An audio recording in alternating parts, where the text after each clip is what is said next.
Shalom Aleihim, Bapak Yahweh memberkati. Ya, jumpa lagi dengan saya Bambang dari Klaten Messianic Center. Klaten Messianic Center adalah wadah di mana kita bisa belajar kitab suci dari sudut pandang atau dalam pola Ibrani. Ya, kali ini kita sudah memasuki tentang penciptaan wanita. Nanti akan kita bahas kata sela yang dalam kitab suci bahasa Indonesia diterjemahkan sebagai tulang rusuk. Ya, tapi bagaimana penjelasan yang sebenarnya nanti akan kita pelajari. Sebelum kita masuk ke dalam pembelajaran kita, mari kita baca kitab Mazmur atau kitab Tehillim pasal 124 ayat 8. Esrenu besem Yahweh oses samayim wiaretz. Haleluya. Amin. Ya, kita belajar Perasat Beresit sampai kepada penciptaan wanita. Nanti akan kita baca kitab Kejadian atau Beresit pasal 2 ayat 18 sampai dengan 25. Namun sebelumnya kita ucapkan doa berkat sebelum membaca Torah. Baruch hata Yahweh Eloheinu melech haolam asar bakar banu mikol hamipenatan lanu et torato.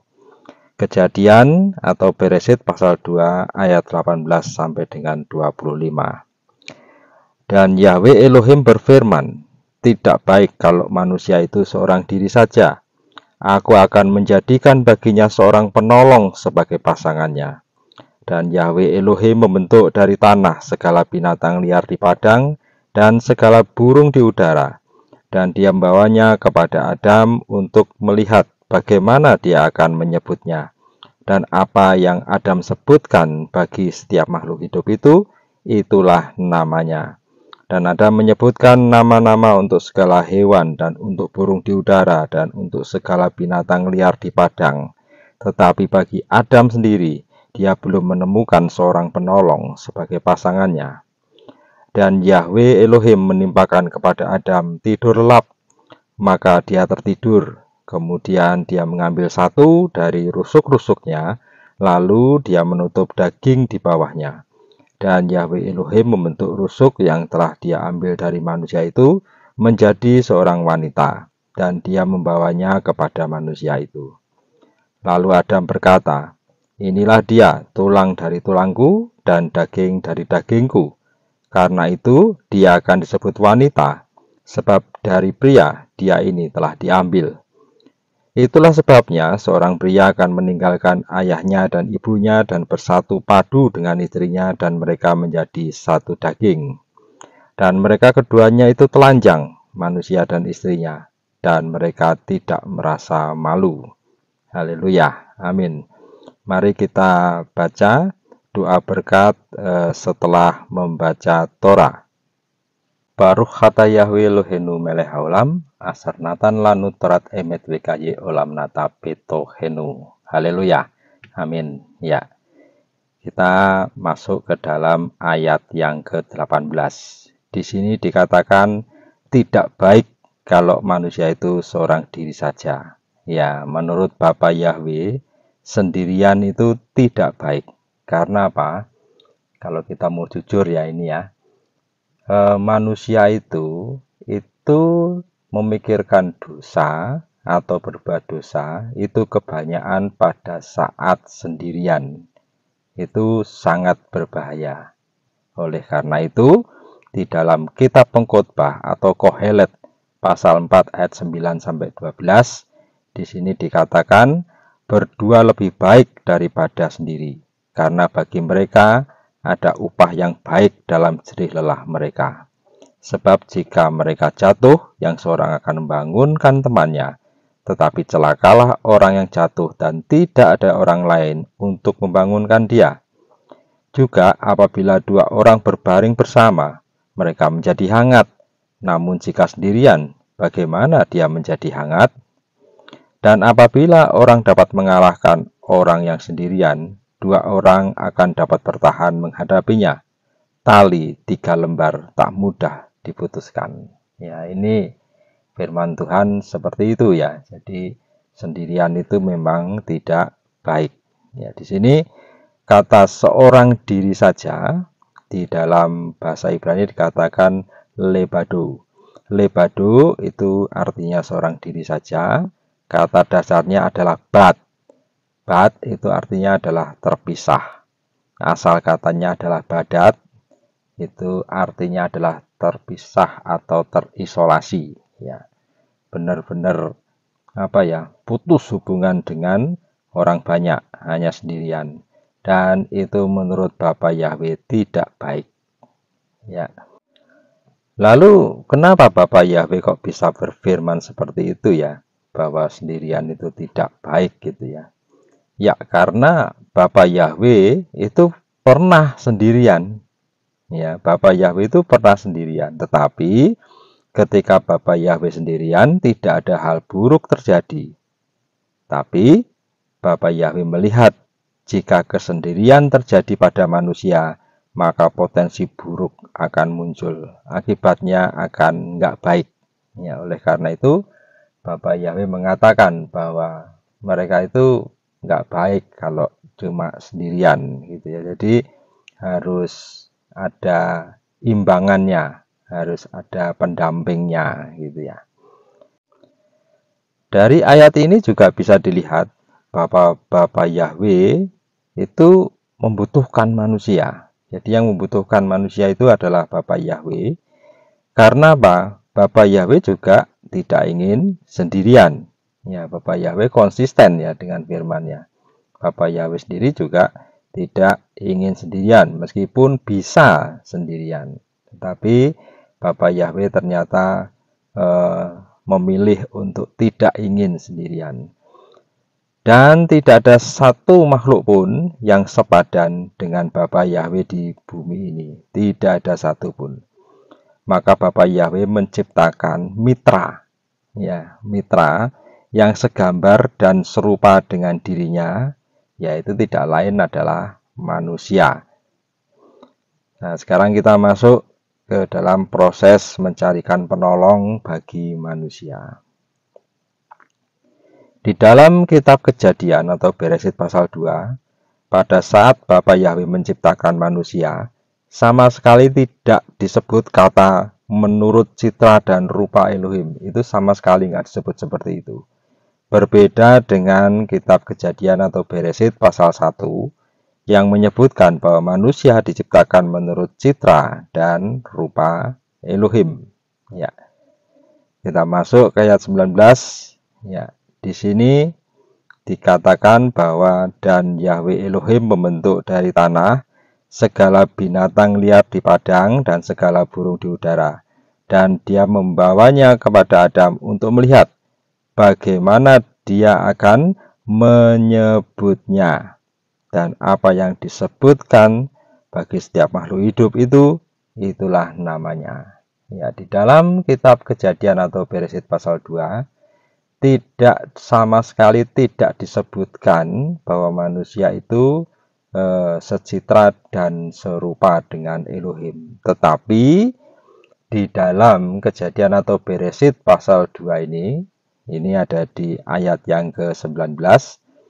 Di sini dikatakan bahwa manusia itu menyebutkan nama-nama binatang yang ada di bumi. Ya. Kata menyebut itu dalam bahasa Ibrani dikatakan yikra.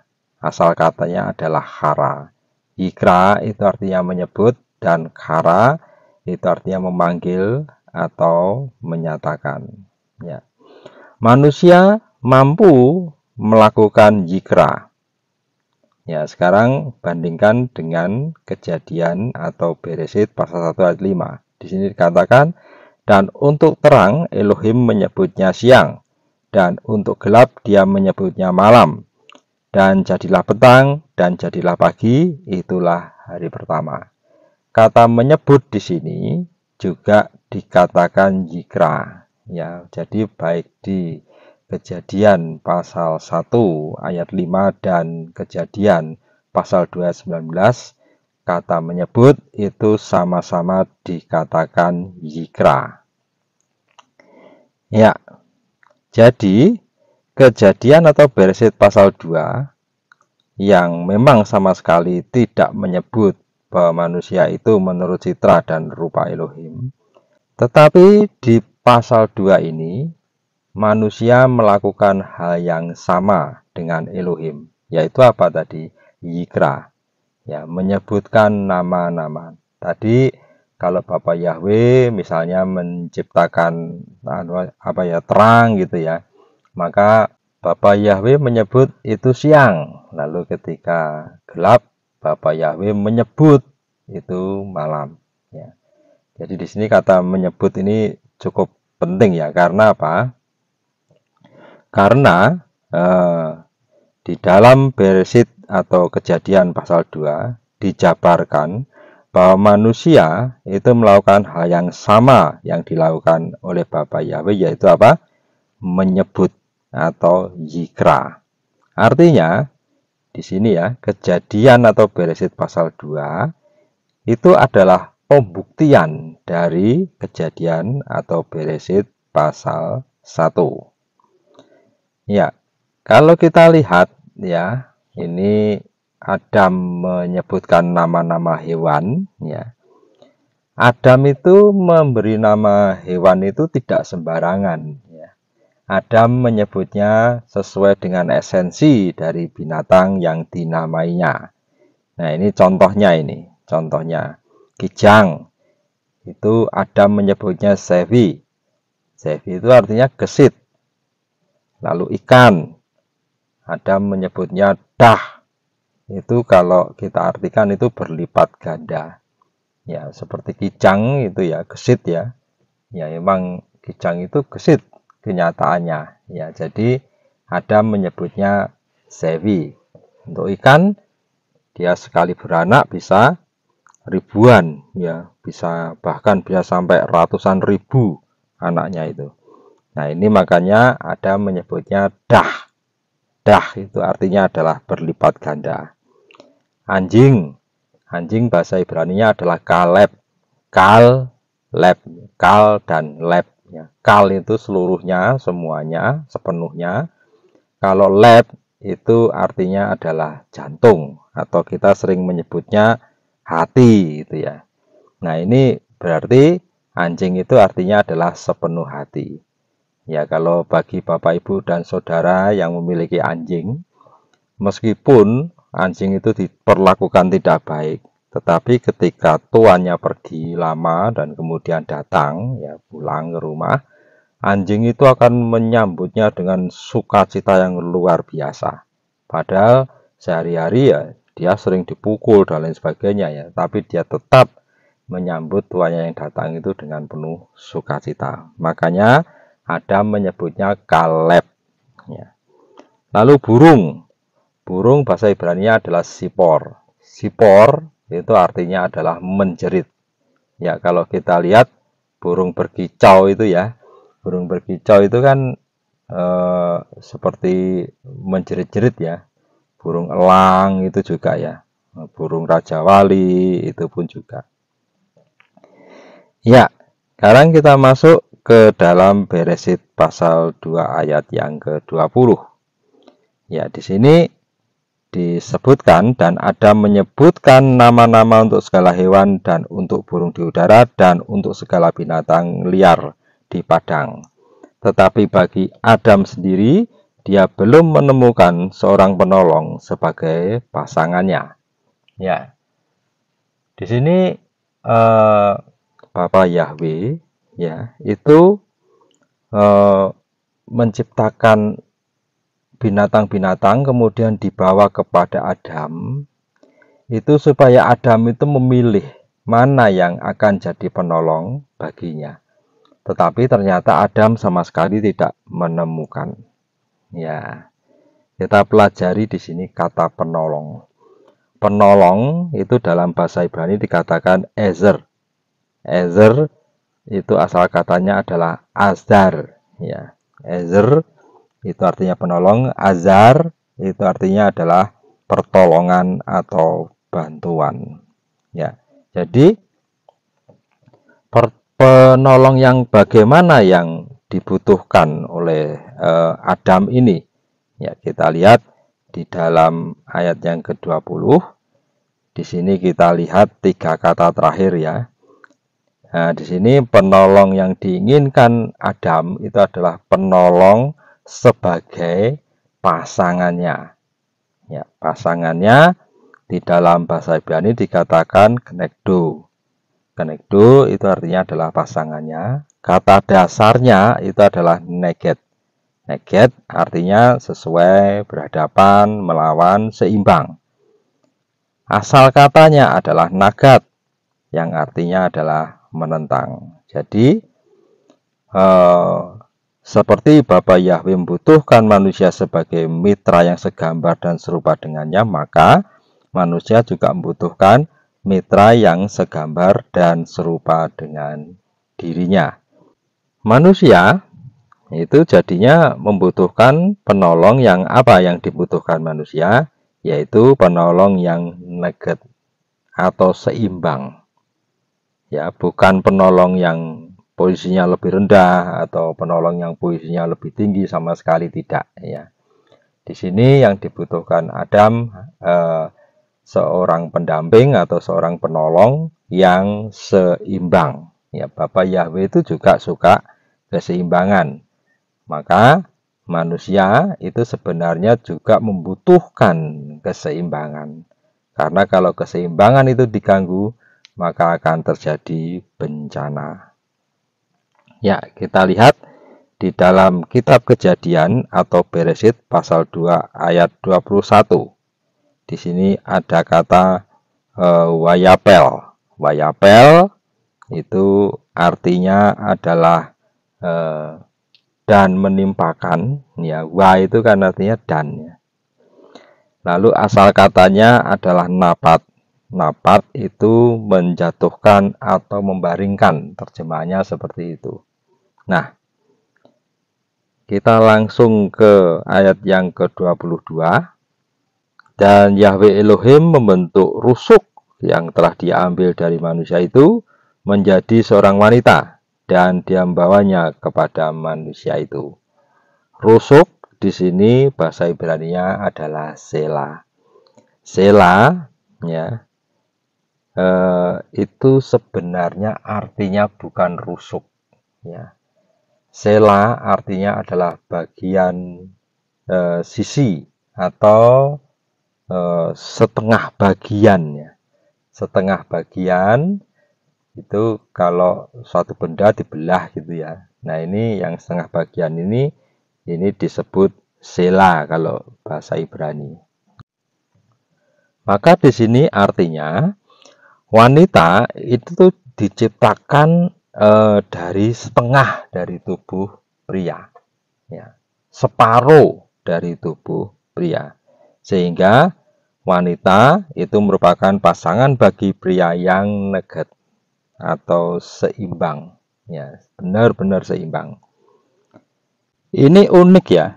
Jadi ini seperti dokter bedah ketika melakukan operasi di rumah sakit. Coba kita perhatikan langkah-langkah yang dilakukan oleh Bapa Yahweh. Yang pertama kali, Bapa Yahweh membaringkan Adam. Kemudian membuatnya tertidur. Kalau dokter bedah di rumah sakit itu membiusnya. Ya, membius pasien ya, membius pasien. Lalu kemudian Bapa Yahweh melakukan operasi.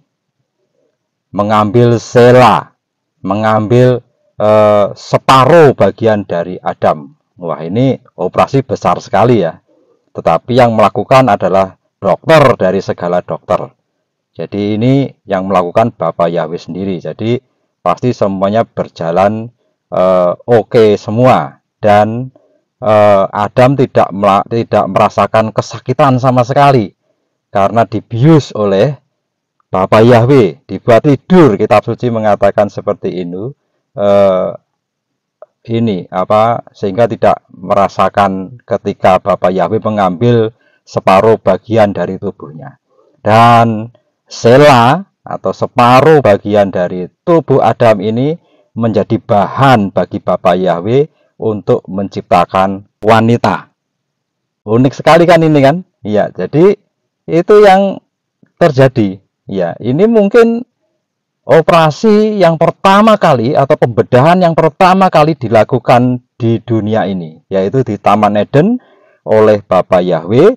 Yang dioperasi adalah Adam. Ya, ini unik sekali ini ya. Kita masuk ke ayat yang ke-23. Lalu Adam berkata, inilah dia, tulang dari tulangku dan daging dari dagingku. Karena itu dia akan disebut wanita, sebab dari pria dia ini telah diambil. Wanita dalam bahasa Ibrani itu dikatakan Isha. Isha, ya, Isha itu artinya adalah wanita, istri, atau bagian dari pria. Ini arti dari kata Isha.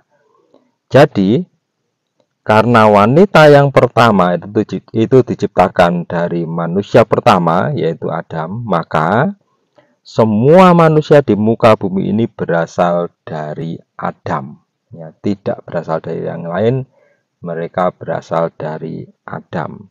Sekarang kita lihat kitab Kisah Para Rasul atau Maseha Selikim, pasal 17 ayat yang ke-26. Dia juga telah menjadikan segala bangsa manusia dari satu darah. Ya, lihat, dari satu darah.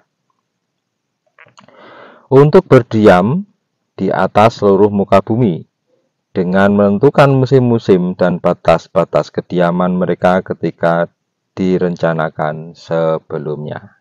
Ya, ini semua manusia di bumi ini berasal dari Adam. Ya, tidak ada yang berasal dari yang lain, hanya dari Adam. Sekarang kita lihat yang ayat yang ke-24. Itulah sebabnya seorang pria akan meninggalkan ayahnya dan ibunya dan bersatu padu dengan istrinya, dan mereka menjadi satu daging. Ya. Ayat ini, ayat yang ke-24 ini bukan kata-kata Adam, juga bukan kata-kata Elohim ya. Tetapi ini adalah keterangan dari Mose atau Musa ya. Mose itu kan penulis kitab Beresit. Ya, kitab Kejadian ini ditulis oleh Mose. Jadi Mose menambahkan keterangan dari dirinya sendiri ya di ayat yang ke-24 ini.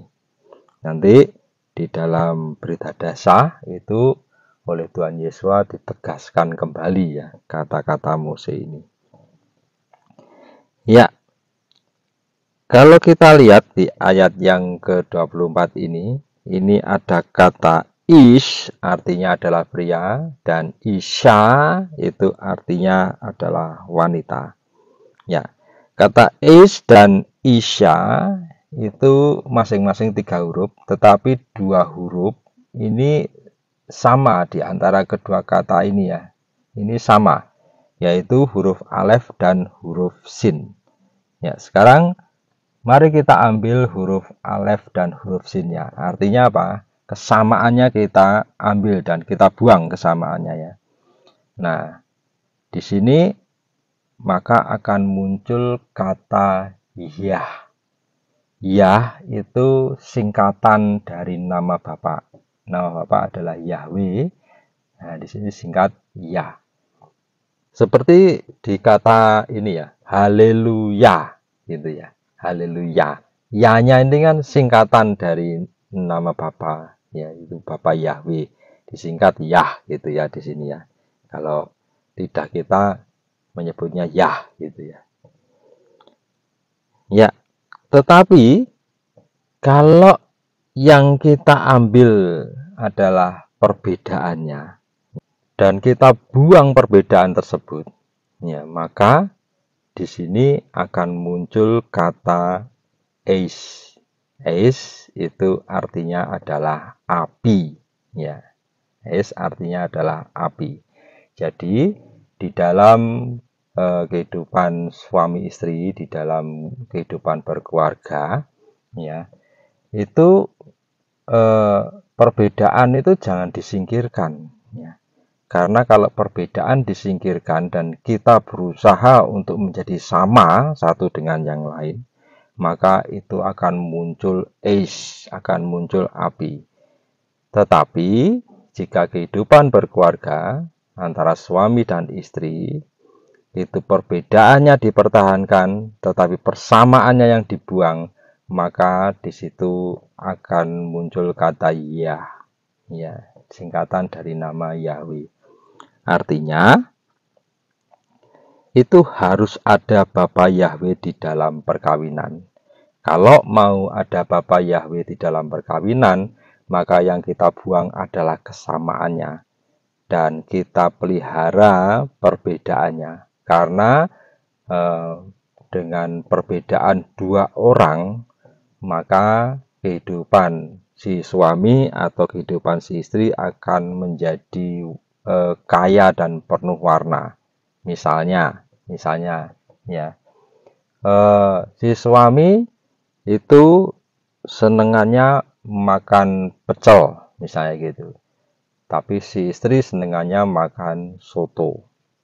Ya, ini kan berbeda. Ya, tetapi kalau misalnya si suami itu memaksakan pecel kepada istrinya biar sama gitu ya, bisa berantem. Ya, karena si istri lebih suka makan soto. Tetapi kalau misalnya pergi ke restoran, lalu kemudian suami istri ini tetap mempertahankan perbedaan ya. Si suami pesan pecel, lalu kemudian si istri pesan soto gitu ya. Maka bisa saling bisa saling melengkapi ya. Itu kalau biasanya saya dengan istri saya, kalau pesan makanan yang berbeda, kemudian kami saling mencicipi ya. Coba aku tak mencicipi makananmu. Wah, enak ya ini ya. Demikian pula istri saya. Dengan demikian, perbedaan itu membuat kita bisa menjadi semakin berwawasan daripada kita memaksakan kesamaan di dalam kehidupan perkawinan. Tanpa Bapa Yahweh, perkawinan itu akan menjadi api. Bagaimana supaya Bapa Yahweh tetap ada di dalam perkawinan kita? Perbedaannya jangan dibuang. Ya, persamaannya malah yang dibuang, tapi perbedaannya tetap dipertahankan dan kita menghormati perbedaan itu satu dengan yang lain, sehingga baik si suami atau si istri itu semakin bertumbuh di dalam Bapa Yahweh. Ini sangat berbeda ya dengan yang diajarkan di luar sana ya, bahwa di dalam pernikahan itu yang dicari itu harus kesamaannya. Adalah pada sepasang suami istri itu yang dicari adalah kesamaannya, perbedaannya harus dibuang jauh-jauh. Kitab suci tidak mengajarkan seperti itu, tetapi sebaliknya yang dicari adalah perbedaannya, persamaannya harus dibuang. Karena apa? Perbedaan inilah yang membuat pasangan itu semakin hari semakin sempurna. Penjelasannya seperti ini. Ketika seseorang itu semakin mampu menerima perbedaan pasangannya dengan dirinya, maka orang itu akan semakin dewasa. Sehingga kehidupan pernikahan akan semakin harmonis. Karena apa? Perbedaan masing-masing bisa saling menerima. Semakin bisa saling menerima, maka pasangan tersebut akan semakin kaya. Tetapi, kalau perbedaan-perbedaannya dibuang, lalu persamaannya saja yang diambil, maka pasangan tersebut tidak semakin kaya, tetapi malah semakin kerdil. Karena apa? Karena terjadi pemaksaan kehendak. Kita tidak bisa memaksakan kehendak kepada orang lain, karena Bapa Yahweh menciptakan setiap manusia itu berbeda satu dengan yang lain. Bahkan sepasang kembar identik sekalipun itu pasti berbeda ya satu dengan yang lain, dan kita tidak bisa memaksakan kehendak kita kepada orang lain, terutama kepada pasangan. Biarlah perbedaan itu ada di dalam perkawinan dari bapak dan ibu, ya, juga pasangan-pasangan muda dan pasangan yang mau menikah ini ya. Biar perbedaan itu ada, Karena perbedaan-perbedaan itu akan semakin membuat kita menjadi berwawasan, semakin kaya, semakin berpengetahuan. Di luar sana itu memang mengajarkannya persamaannya yang harus diambil. Perbedaannya harus disingkirkan jauh-jauh. Kitab suci tidak seperti itu. Dan kita bukan warga dunia. Kita adalah warga Samayim. Kalau kita warga Samayim, maka yang kita pakai adalah aturan-aturan Samayim. Firman Bapa Yahweh, yaitu Torah. Semakin kita menuruti Torah, maka hidup kita akan semakin sejahtera.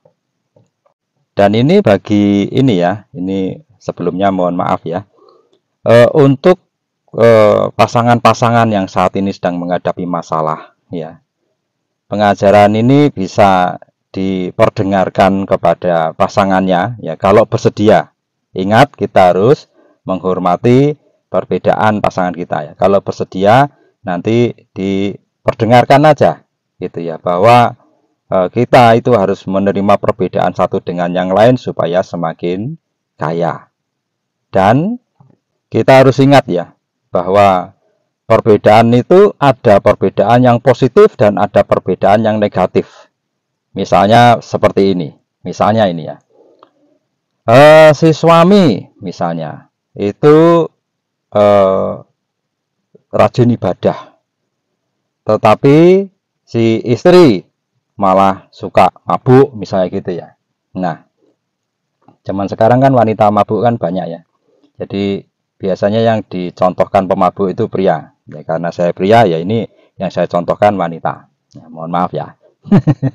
Ya, misalnya si prianya rajin ibadah, tetapi wanitanya pemabuk. Ini si wanita itu berbeda secara negatif. Kalau berbeda secara negatif seperti ini, maka si pria harus melakukan seperti yang disampaikan di kitab Kohelet tadi, di kitab pengkhotbah tadi, ya, 2 orang lebih baik dan seterusnya tadi itu. Di situ si pria itu sebenarnya tidak bisa melakukan apapun karena perubahan itu hanya bisa dilakukan oleh yang bersangkutan. Dan selama yang bersangkutan itu berserah kepada Bapa Yahweh untuk memperbaiki dirinya, maka Bapa Yahweh akan turun tangan untuk memperbaiki hidupnya. Jadi tugasnya si pria ini apa? Tadi yang rajin ibadah ini, tugasnya adalah meminta kepada Bapa Yahweh untuk turun tangan memperbaiki si wanita yang pemabuk ini tadi. Dan mendukung perbaikan yang dilakukan oleh istri yang pemabuk ini tadi. Didukung, ya. Jangan sampai keluar kata-kata negatif atau jangan sampai keluar tindakan-tindakan yang negatif. Didukung, ya, didukung, disemangati sambil didoakan. Percaya saja, Bapa Yahweh akan turun tangan dengan berbagai macam caranya, sehingga wanita ini bisa diperbaiki, istrinya ini bisa diperbaiki. Ya, jadi ada ini perbedaan, ada yang positif, ada yang negatif ya. Kalau perbedaan yang positif, masing-masing positif ya, seperti tadi yang satu suka pecel, yang satu suka soto gitu ya. Ya itu kita hormati, kita harus hormati perbedaan tersebut. Kita harus hormati apa yang disukai oleh istri, kita harus hormati apa yang disukai oleh suami. Dengan demikian, maka kehidupan perkawinan Bapak Ibu akan menjadi semakin lancar. Ini juga boleh diperdengarkan kepada saudara-saudara yang akan menikah. Ya, silahkan mendengarkan ini kemudian menerapkannya. Sekarang kita lihat ayat yang ke-25. Di sini dikatakan, dan mereka keduanya itu telanjang, manusia dan istrinya, dan mereka tidak merasa malu. Telanjang itu dalam bahasa Ibrani dikatakan arumim. Ini karena yang telanjang 2 orang ya, Adam dan istrinya, maka istilah yang digunakan adalah arumim. Ini diperhatikan ada akhiran im. Kalau ada akhiran im atau akhiran ot, itu biasanya kata yang tertulis itu adalah jamak, ya, bersifat jamak. Ini kan untuk 2 orang, ya, jadi jamak. Kalau hanya untuk Adam saja, maka kata yang dipakai adalah arom. Itu artinya adalah telanjang, ya. Asal kata dari arumim itu adalah ur. Ur itu artinya menjadi lengkap, ya, penuh, selesai, ya, seperti itu. Itu ur, ya. Padanan kata untuk arumim yang berarti telanjang ini adalah tamimim. Tamimim itu artinya adalah tulus, ya. Sekarang kita pelajari kata tamimim. Tamimim itu artinya adalah tulus. Lalu kata dasarnya adalah tamim. Tamim itu artinya banyak, ya, ini artinya adalah jujur, sederhana, tidak bersalah, naif, ya, tidak bercacat, lengkap, penuh, selesai. Lalu arti yang terakhir adalah takut akan Elohim. Ya, nanti kalau kita sampai ke parasat Noh, ya, di situ nanti kita akan lihat karena Noh itu dinilai oleh Bapa Yahweh sebagai orang paling saleh di zamannya. Nah, di sini digunakan kata tamimim di dalam nanti, ya, kisah Noh. Kita akan pelajari secara lengkap. Ya, sekarang kita dampingkan, ya, kita dampingkan kata arumim dan kata tamimim. Ya, kita lihat di asal katanya. Asal kata untuk arumim itu adalah ur, artinya lengkap, penuh, dan selesai. Dan untuk asal kata dari kata tamimim itu adalah tamam, artinya adalah lengkap, penuh, dan selesai. Jadi artinya sama, ya. Ini asal katanya. Kalau yang arumim asal katanya ur, sedangkan yang tamimim asal katanya adalah tamam. Dan ini artinya sama. Ya, dari kesamaan ini, maka kita bisa melihat bahwa yang dimaksud dengan telanjang di sini itu mereka itu hidupnya polos, gitu ya. Ya, kita perhatikan, ya, kita perhatikan. Adam dan istrinya itu tidak pernah mengalami yang namanya masa kecil. Ya, mereka tidak pernah mengalami pembulian, ya, dibully itu nggak pernah mereka merasakan. Mereka tidak punya pengalaman buruk, ya, mereka tidak pernah mengalami dihukum oleh orang tuanya sama sekali. Mereka tidak mengalami itu semua. Jadi mereka diciptakan tahu-tahu ya sudah dewasa. Itu yang terjadi. Ya, nanti kita akan lanjutkan di Beresit pasal 3 ayat 1. Ya, ini tentang arumim. Karena ular itu juga dikatakan arum. Ya. Jadi Adam dikatakan arum, Hawa atau istri Adam itu dikatakan arum juga. Keduanya menjadi jamak lalu dikatakan arumim. Nanti di Kejadian pasal 3 ayat 1, ular itu dikatakan arum. Arum pada Beresit atau Kejadian pasal 3 ayat 1, di kitab suci bahasa Indonesia diterjemahkan cerdik, ya. Tapi kita nanti akan pelajari lebih lanjut. Benar nggak, ya? Itu apa terjemahannya seperti itu. Ya, demikian pengajaran kita kali ini tentang wanita. Ya, tadi berarti kata sela yang diartikan tulang rusuk itu artinya ternyata bukan tulang rusuk, tetapi bagian sisi atau bagian separuh dari tubuh pria. Ya. Untuk saudara-saudara yang berada di Klaten dan sekitarnya, boleh datang ke rumah saya untuk kita bersama-sama belajar kitab suci dari sudut pandang Ibrani. teman-teman rekan-rekan yang lain, saudara-saudaraku yang lain, Bapak Ibu ya yang terkasih, kalau ada pertanyaan boleh WA, boleh email ya, silahkan. Boleh pakai Telegram ya silahkan. Nanti pasti kita akan berusaha untuk menjawabnya. Juga boleh ditulis di kolom komentar ya, kolom komentarnya benar-benar saya buka, tidak pernah saya tutup, supaya nanti kalau ada di antara Bapak Ibu dan Saudara yang bertanya atau butuh pelayanan gitu ya dari Klaten Messianic Center, ya tetap kita akan layani. Ya, demikian pengajaran kali ini. Aku mengasihimu, sukses besar untuk kita semua. Bapa Yahweh memberkati. Haleluya. Amin.